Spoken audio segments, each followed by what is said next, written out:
Bienvenidos y bienvenidas. Preparen el sillón porque hoy veremos una historia verídica que quizás fue la inspiración de una de las obras más notables de la literatura universal. Ponte cómodo y acompáñame en esta inquietante historia. Pero antes de comenzar, danos un like, suscríbete y activa la campanita. A lo largo de la historia, los casos de secuestros de menores y abuso sexual han sido la pesadilla de madres y padres, pues su último deseo es imaginar a sus pequeñas viviendo este horror. Si en la actualidad el abuso infantil sigue siendo algo horroroso, ¿cómo sería en Camden, Nueva Jersey, Estados Unidos, en 1948, cuando una niña de 11 años fue secuestrada y abusada sexualmente? Este ha sido uno de los casos más notorios de su época, que despertó la conciencia pública sobre el abuso infantil. ¿Quieres saber de quién trata esta historia?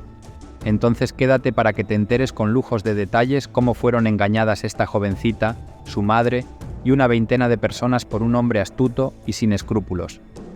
Ella era una niña de 11 años normal, pero su vida cambió cuando fue secuestrada por un hombre que decía ser un agente del FBI. ¿Te carcome la intriga? Entonces continuemos.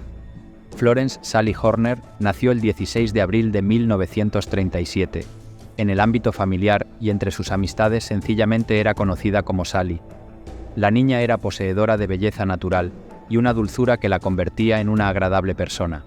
Su pelo castaño claro, ojos vivaces y sonrisa espontánea encuadraban perfectamente en el tipo de niña inteligente que, además, obtenía altas calificaciones para mantenerse siempre en el cuadro de honor del colegio. La niña vivió una infancia normal, a pesar de tener un padrastro afecto a la bebida y algo violento. Su familia vivía en Camden, Nueva Jersey, y estaba compuesta por su madre, ella, la hermana Susan, Sally y su padrastro, de quien se supo que se suicidó en 1943, cuando Sally tenía apenas 6 años de edad. Todo comenzó en la tarde del 13 de junio de 1948. Sally quiso demostrar a sus amigas que era lista y valiente robando en una tienda local llamada Woolworth. Era una cadena de tiendas que ofrecían productos a precios fijos de 5 o 10 centavos, donde vendían una amplia gama de artículos. Sus amigas la desafiaron a hacerlo, y sintiéndose coaccionada por la presión del grupo y queriendo ser popular, Sally finalmente accedió. Tenía la obligación de hacerlo, ya que no sería aceptada en el grupo de otra manera. Le aseguraron que sería fácil y que nadie sospecharía de ella. Sally nunca había robado antes, siempre había sido una persona honrada. Solía ir a esa tienda para comprar material escolar y sus dulces favoritos. Así que en la tarde del 13 de junio de 1948 decidió entrar en la tienda y con timidez se fijó en una libreta negra de 5 centavos. Estaba muy nerviosa, se aseguró de que nadie la viera, la tomó sigilosamente y la metió en su bolsa. Ella nunca pensó que una travesura juvenil, que implicaba un ínfimo valor material, significaría el horror de su vida. Después de tomar la libreta, caminó deprisa hacia la salida. Sin embargo, antes de salir de la tienda, un hombre desgarbado, de aspecto extraño, la tomó fuerte por el brazo. Ella volteó sorprendida, levantó la mirada y vio a alguien que jamás había conocido. Era un señor de facciones finas que la observaba de manera amenazante. El individuo, aproximadamente de 50 años, tenía cabello gris, llevaba sombrero de ala ancha y la observaba con ojos amenazantes de color gris azulado. Ella notó que el hombre tenía 2 cicatrices, una en la mejilla derecha, cerca de la nariz, y la otra en el cuello. La mano con que sujetaba el brazo de la joven estaba tatuada con una media luna, hecha con un hierro al rojo vivo. Las facciones de Sally denotaban que estaba aterrada. La voz áspera y grave del sujeto le dijo: «Soy un agente del FBI, quedas arrestada». La chica empezó a llorar en el acto. Estaba conmocionada y muy desmoralizada. Cuando el hombre notó el estado de pánico de la jovencita, suavizó el tono de su voz. Le mencionó el ayuntamiento de Camden, donde solía llevar a chicas que cometían delitos. Le sorprendió escuchar eso, ya que nunca había hecho nada malo. Para ella era increíble que la fuesen a encerrar en un reformatorio por hurtar una simple libreta de 5 centavos. Sally no podía contener sus lágrimas, pero luego el hombre la consoló diciéndole que era afortunada de que fuera él, Frank Warren, quien la había atrapado y no otro agente del FBI. Entonces llegaron a un acuerdo. Si ella aceptaba proporcionarle información ocasionalmente, él la dejaría ir y pasaría por alto su delito. Esto alivió enormemente a Sally. Pensó en dejarla ir, Ella comenzó a calmarse y a desechar la idea de tener que llamar a su madre desde la prisión. Ahora podía regresar a casa sin preocupaciones. Sin embargo, al día siguiente, cuando Sally volvía a casa desde el colegio, el hombre volvió a abordarla. Le reveló algo completamente inesperado. Los planes habían sido modificados. Sally se vio obligada a acompañar a Frank a Atlantic City, porque él inventó el argumento de que el gobierno se lo pedía de ese modo. Tenía la misión de convencer a su madre de que él era padre de 2 amigas del colegio y que la invitaba a pasar las vacaciones en su apartamento en una playa de la costa de Jersey. Mientras tanto, Frank pretendería tranquilizar a la madre de Sally con una llamada telefónica convincente y mostrándose presentable cuando llegaran a la estación de autobuses de Camden. Sin embargo, como seguramente ya habrás imaginado, Frank Warren no era real. En realidad, su verdadero nombre era Frank LaSalle, y obviamente no era un agente del FBI. Más bien, era un pederasta que recién había salido de prisión por haber agredido sexualmente a otras niñas. Este hombre, que llevaba días acechándola sin que ella lo notara, era un mecánico de 50 años con un pasado terrible. Pero Sally, en su ingenuidad de niña, creyó toda la historia y descubrió la verdad cuando ya era demasiado tarde. Por lo tanto, la niña, confiando en todo lo que le había dicho el falso Frank Warren, el agente del FBI, habló con su madre e intentó persuadirla para que le permitiera ir de vacaciones de verano con unas amigas. Su madre aceptó gustosamente, creyendo que su hija merecía unas vacaciones que ella no podía pagarle, ya que siempre tenía un excelente desempeño estudiantil. Exceso de confianza, descuido o irresponsabilidad de la madre. Ella, la mamá de Sally, recibió una llamada del señor Warren, quien educadamente invitó a su hija a disfrutar de unas vacaciones en el apartamento frente al mar en Jersey. Sin dudarlo, Sally se preparó, se despidió de su madre con un beso y salió de casa para tomar un tren rumbo a Atlantic City. El 14 de junio de 1948, Frank llevó a Sally a un lugar llamado Pacific Avenue en Atlantic City. Él le advirtió que si ella regresaba a casa, se escapaba o alguien la buscaba, él la arrestaría y la llevaría a la cárcel. Según Frank, el gobierno le había encomendado la responsabilidad de cuidarla. Para despejar sospechas, el raptor difundió la versión de que era su padre. Llevaban un estilo de vida reservado y en la calle él se mostraba respetuoso y amable con Sally. Desde que salió de casa, Sally se comunicaba con su madre periódicamente por vía telefónica, pero siempre desde cabinas públicas. Ella le decía que se sentía a gusto en sus vacaciones, que durarían 6 semanas. Ella, Horner, no tuvo ninguna reserva en creer que su hija estaba pasando las vacaciones de verano en la casa de sus amigas. En una oportunidad, Sally la llamó para comunicarle la decisión de extender su estancia por una semana más, con el argumento de ir a ver con sus amigas una película que se estrenaría 2 semanas después. Las excusas que recibía cada vez eran más débiles, y después de 3 semanas, ella dejó de recibir llamadas de su hija. Las cartas que Sally le enviaba eran devueltas y finalmente recibió una última notificación de su hija el 30 de junio y el 1 de julio de 1948.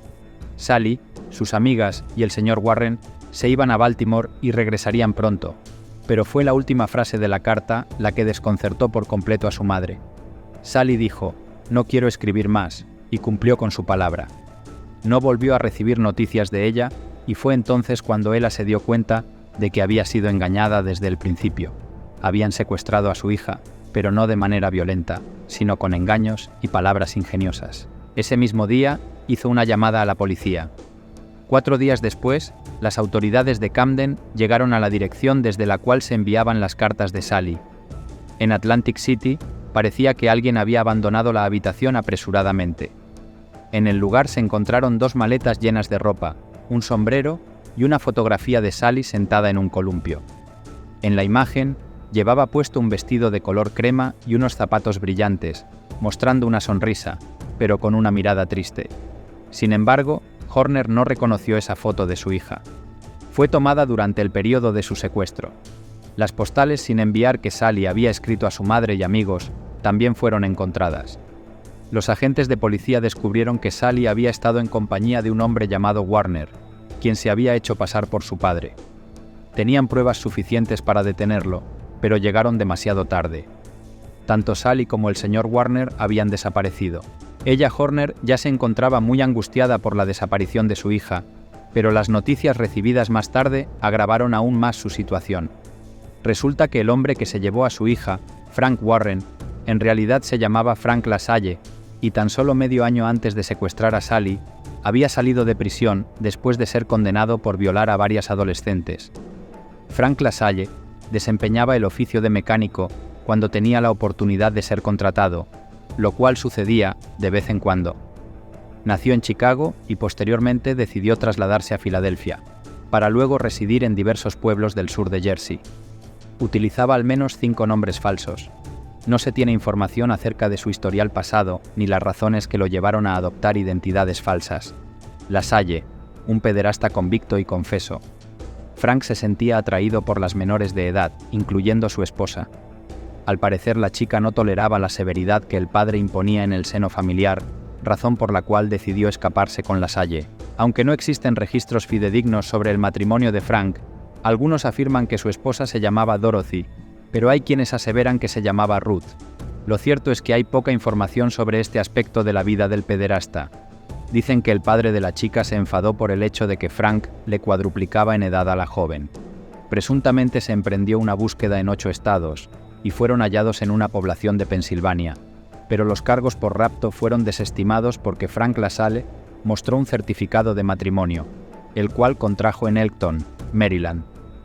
Otra historia cuenta que la joven esposa sorprendió a Frank siendo infiel y que después de una fuerte discusión se separaron. Sin embargo, pocas fuentes sustentan estos hechos. El 4 de septiembre de 1942, Frank LaSalle fue acusado de cometer violación contra 5 niñas cuyas edades oscilaban entre los 12 y 14 años.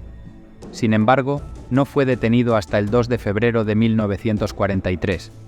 Inicialmente, negó su culpabilidad en relación a estos cargos, pero un mes después, el 22 de marzo, alteró su declaración a non vult. Esto implica que no afirmaba su culpabilidad o inocencia. Esta práctica legal es característica de los Estados Unidos. No obstante, fue condenado a un periodo de prisión de 2 años y medio a 5 años en la penitenciaría estatal de Trenton. Sin embargo, solo 14 meses después, el 18 de junio de 1944, fue liberado bajo libertad condicional, aunque su liberación fue de corta duración. Después de ser liberado, Frank obtuvo su tarjeta de seguridad social en un lapso de 2 semanas y encontró empleo como mecánico de automóviles en Filadelfia. Sin embargo, en octubre de 1944, se vio involucrado en un incidente relacionado con una agresión sexual, lo que le causó nuevos problemas.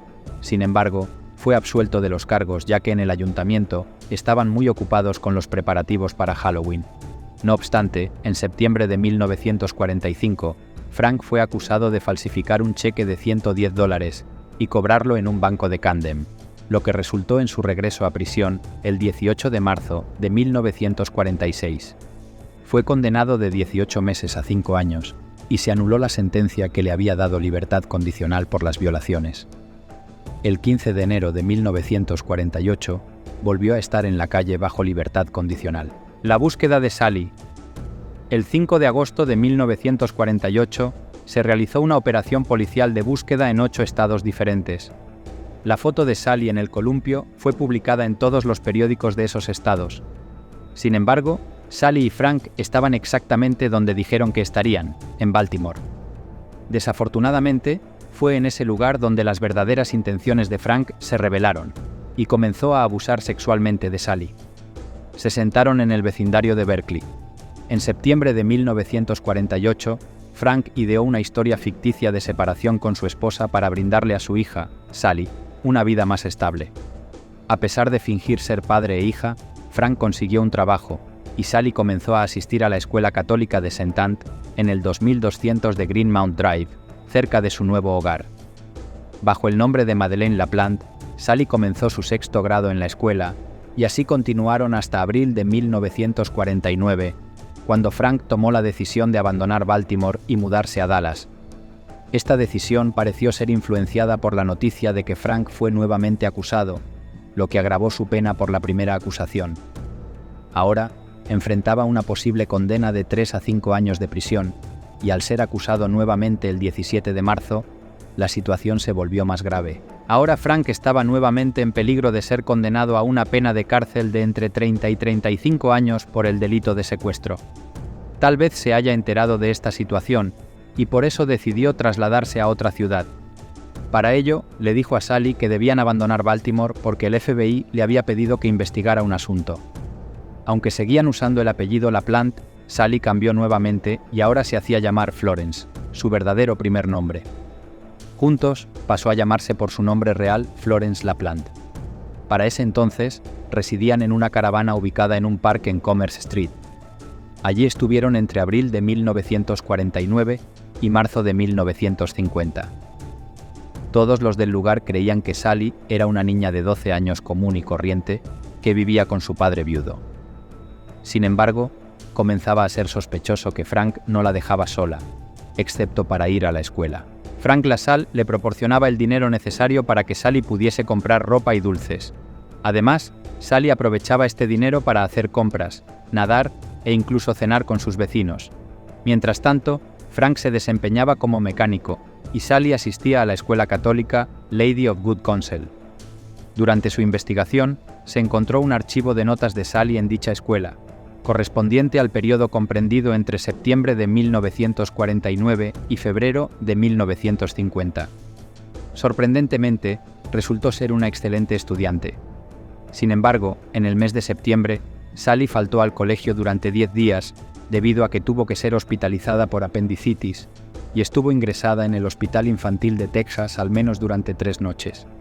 Al comienzo de su estancia en Dallas, Sally tenía buen ánimo, siempre se mostraba alegre, pero después de someterse a una operación de apendicitis, su actitud parecía más tranquila. Josephine Cake Master, quien era la esposa del socio de Frank LaSalle, expresó que Sally no parecía una joven saludable y alegre, sino más bien se movía como una mujer mayor. Entonces comenzó a sospechar que aquella relación iba más allá de una típica relación entre padre e hija. Sally tenía todo lo que siempre había deseado. Siempre dije que no sabía quién estaba más consentido, Sally o el perro.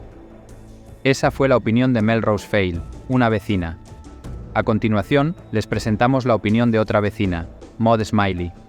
Sally pasó un día en el salón de belleza conmigo, le hice la permanente y ella jamás mencionó nada. Debió haber sabido que podía confiar en mí, pero como es muy común en estos casos de secuestro infantil, la pequeña creía las historias de su secuestrador y además pensaba que nadie más le creería si contaba lo que sucedía. A Maud le causó mucho pesar cuando supo que Sally había sido prisionera de Frank. Ruth Jennings, la cual ya sospechaba de la situación, fue la vecina en quien Sally confió para contarle todo. Ruth no dudó en creer la confesión de Florence.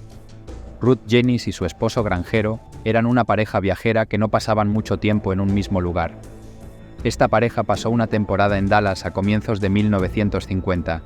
Esta vez se alojaron en el parque de caravanas donde Frank tenía raptada a Sally. Las sospechas de Ruth nacieron cuando notó que Frank no dejaba que la niña socializara con otros chicos. Al respecto declaró: "Nunca dejaba que Sally estuviera fuera de su vista, excepto cuando iba a la escuela. Ella nunca tuvo ningún amigo de su edad". Cuando Sally se recuperaba de su operación, Ruth intentó persuadir a Sally para que le contara la verdad sobre su relación con aquel hombre extraño, que más bien parecía su abuelo. Un plan que daría resultados.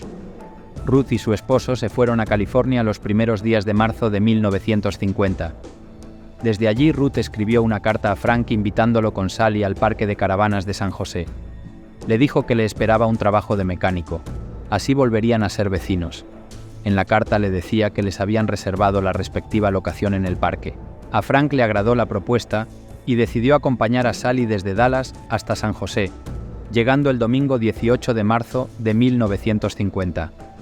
Sin embargo, antes de partir de Dallas, Sally le confió a una amiga de la escuela acerca de su relación con Frank. Su amiga le advirtió que su comportamiento era incorrecto y le instó a que dejara de tener ese tipo de relación con ese hombre. Sally se dio cuenta de que la situación era realmente desfavorable, y fue gracias a este comentario que comenzó a enfrentar a Frank cada vez que intentaba abusar de ella. Todo cambiaría la mañana del 21 de marzo de 1950. En lugar de llevar su coche, Frank decidió tomar el autobús a la ciudad para buscar trabajo, dejando a Sally sola como tantas veces, confiado en que ella lo esperaría. Frank estaría fuera durante varias horas, y Ruth Jennings vio una oportunidad para invitar a Sally a su caravana.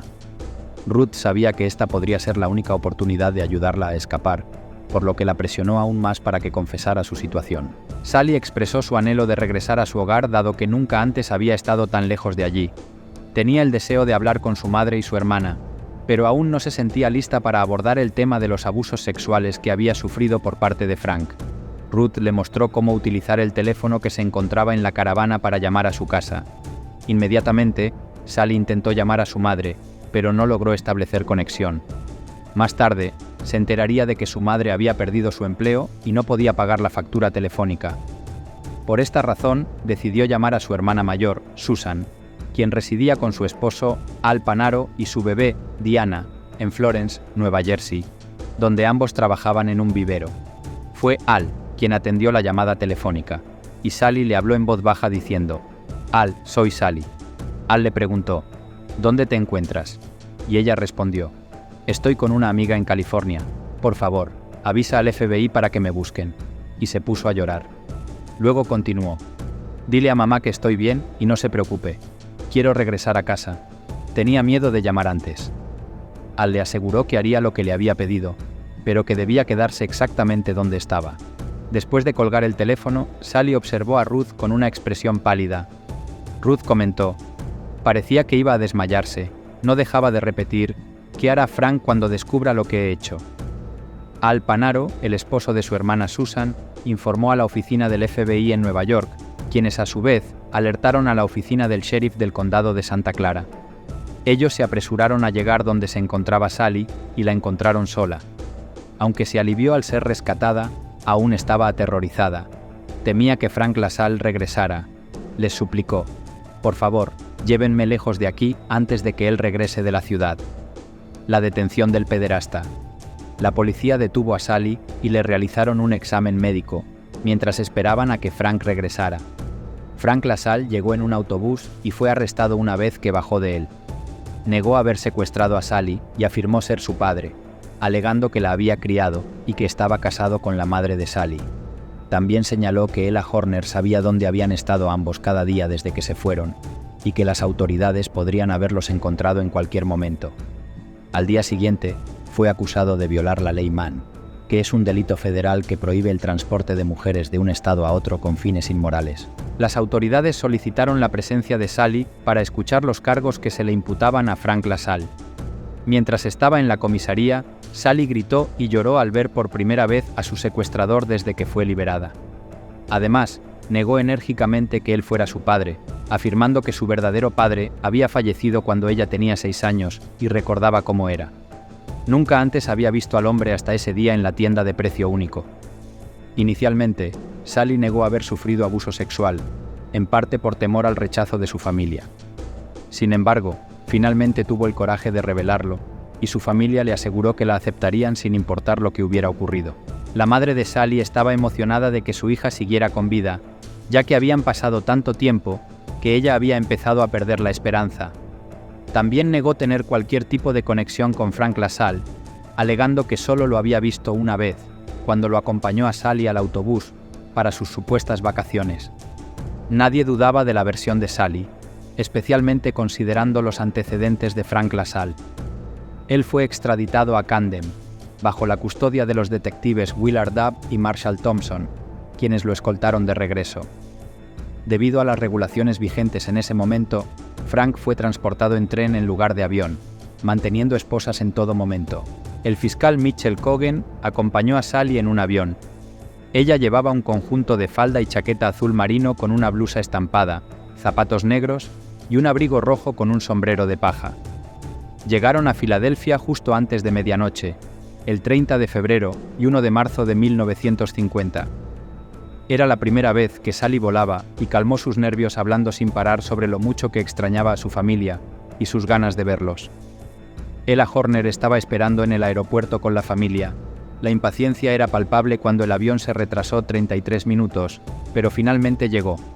Tan pronto como vio a su familia entre la multitud, le dijo al fiscal que quería ver a su madre y él la animó a ir con ellos. Corrió hacia los brazos de su hija y ambas se abrazaron y lloraron. Sally no podía dejar de decir «mamá, mamá», y las cámaras capturaron este emotivo momento. Al principio estaban demasiado emocionadas como para hablar, pero finalmente Sally logró decir entre sollozos «quiero ir a casa, solo quiero ir a casa». Pero, por ahora, eso no sería posible. Ellen le explicó que tendría que quedarse en un centro de menores en Pennsauken, Nueva Jersey, hasta que terminara el juicio, aunque finalmente no fue mucho tiempo. En el coche, pudo ver por primera vez a su sobrina Diana, quien había nacido 2 meses después de su desaparición. Si aún no te has suscrito, te invito a hacerlo. Recuerda darnos un like y activar la campanita. LaSalle admite los cargos. El 2 de abril, Frank LaSalle llegó a Camden y al día siguiente admitió ser culpable de los cargos de secuestro y rechazó tener un abogado. Expresó su decisión diciendo: «No requiero la asistencia de un abogado, soy culpable y estoy dispuesto a declararme culpable en el juicio lo más pronto posible. Deseo liberarme de esto, iniciar el paso del tiempo y proteger a la niña de más publicidad negativa». Sally asistió al juicio vistiendo el mismo vestido que llevaba en el aeropuerto y eligió sentarse en la parte trasera de la sala. No fue llamada a testificar, no pronunció ni una palabra y ni siquiera miró a Frank. El juez Rocco Palés dictaminó una condena de entre 30 y 35 años en la prisión estatal de Trenton, calificando a Frank como un individuo inmoral y declarando que las madres del condado se sentirían aliviadas al saber que alguien como él estaba encarcelado. Frank LaSalle nunca salió de prisión y falleció allí el 22 de marzo de 1966 a los 70 años debido a complicaciones derivadas de la arteriosclerosis, tras cumplir 16 años de condena. Una nueva vida. Sally regresó a Camden con su madre justo antes de cumplir los 13 años. Posteriormente, pasó el verano de 1950 con su hermana Susan y su familia en Florence. A pesar de estar atrasada un año en el Instituto Claras Hamburgo, Sally completó el 8º grado y se graduó con excelentes calificaciones. Todos la consideraban una chica muy inteligente y anhelaba terminar sus estudios en el instituto y asistir a la universidad.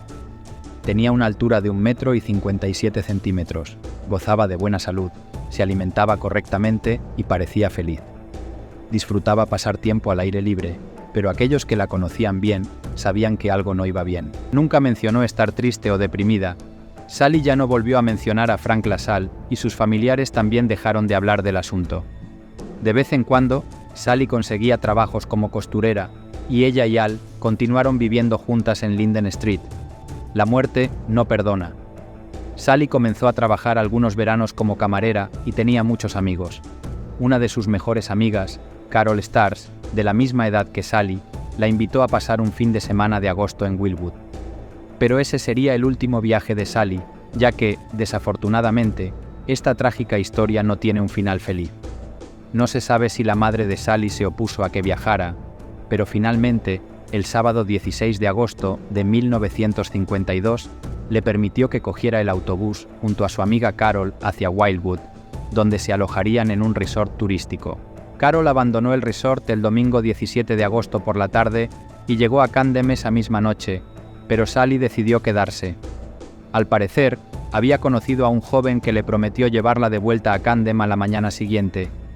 Cuando su madre, Ella Horner, se enteró de la noticia, se quedó impactada, ya que no sabía quién era ese hombre y probablemente Sally no lo había conocido hasta ese fin de semana.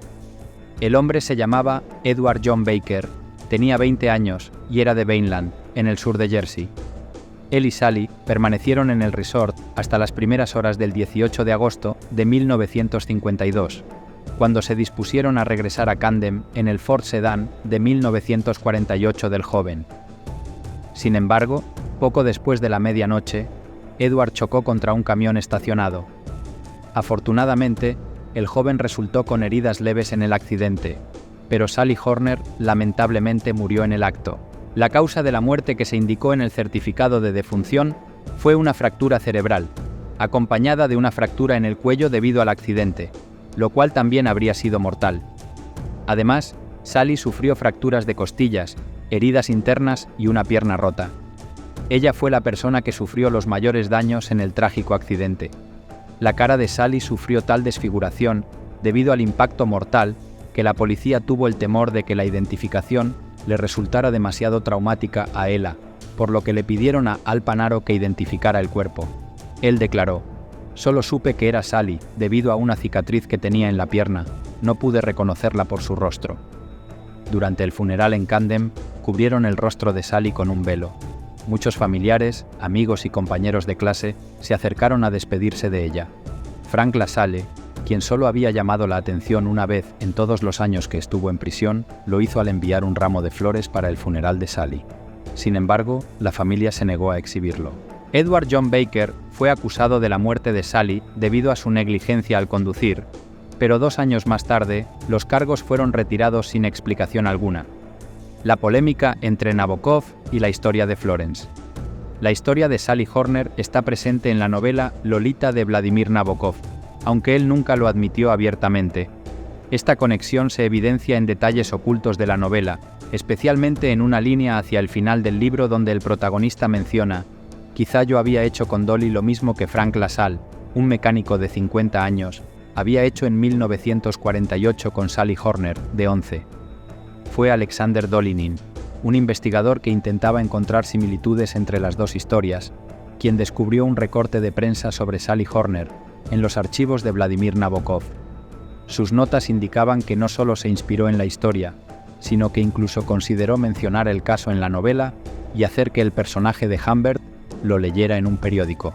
Finalmente, lo reemplazó con la línea mencionada anteriormente, y así, la desafortunada historia de Sally se convirtió en Dolores, Dolly Hayes, Lolita. Y bueno, eso es todo por ahora. También la escritora Sarah Weinman lanzó un libro titulado The Real Lolita, donde muestra ciertas similitudes entre el caso de Sally y la obra de Vladimir Nabokov. Más allá de si la novela de Nabokov se inspiró en el caso de Florence Sally Hornet, lo que realmente queda establecido es que para la época mostraba un argumento prohibido. Sin embargo, la realidad de la pederastia y los secuestros ocurrían sin prohibición alguna. Si te quedaste hasta el final, es altamente probable que te haya gustado este video. Entonces no dudes en compartirlo con tus familiares y amigos. Dale like, suscríbete y activa la campanita. Te dejaré en la descripción mis contactos de redes sociales para crecer juntos. Recuerda que siempre encontrarás los mejores videos en la hora de las pesadillas.